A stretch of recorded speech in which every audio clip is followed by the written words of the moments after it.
আসসালামু আলাইকুম গাইস। তো এই যে আজকে ওরা মার্কেটে গেছে, দেখাইতেছি ওরা মার্কেটে গেছে, ওদেরকে বলছি পান সুপারি আনতে, ঠিক আছে? ওরা দেখেন শুধু আমার জন্য শুধু পান আনছে, এই যে মার্কেট করে আইছে, এই যে শুধু পান আনছে, সুপারি আনে না। এই দেখেন এখানে প্রায় বাংলাদেশের 700-800 টাকার পান, ঠিক আছে? এই যে দেখছেন, এই যে পান আনছে, আমার জন্য সুপারি আনে নাই। তো সুপারি ছাড়া আজকে পান খিদ দেখামু, এটা মানে আমি ভাবতেছি, ঠিক আছে? তো আমি সৌদি আরবের রেগুলারই পান খাই, তো আপনাদেরকেও আগে পরে দেই নাই, আজকে ভিডিওটা করলাম। তো আপনারা দেখেন, এই যে পানগুলো দেখেন কি সুন্দর বড় বড় পান আনছে, কিন্তু সুপারি নাই।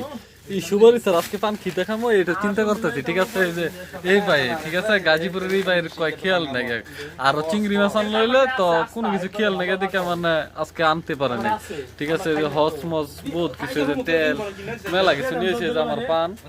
তো আপনারা অবশ্যই জানাবেন সৌদি আরবে কে কে পান খান, ঠিক আছে?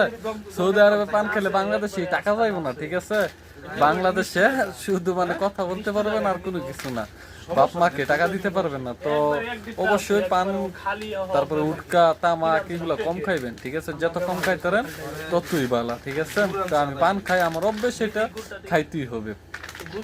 তো যদি কেউ পান খেতে চান সৌদি আরব, তো আমার কাছে আসে পড়বেন, ঠিক আছে? আমার রুমে আসেন, আমি আপনাদেরকে পান খাওয়াবো বিনামূল্যে। আসসালামু আলাইকুম।